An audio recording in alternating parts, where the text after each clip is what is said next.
So the journey begins here, and these are the end results we're working on, and some more here,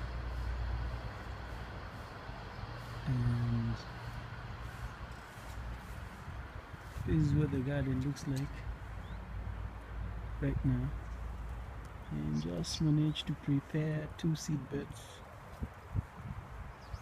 and going down there to do some mulching.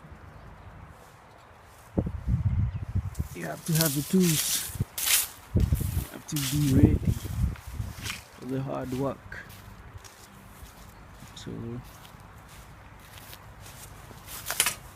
the avocados, the guavas don't seem to be getting out anytime soon, but the avocados are out. Excited, very excited. So let's do this mulching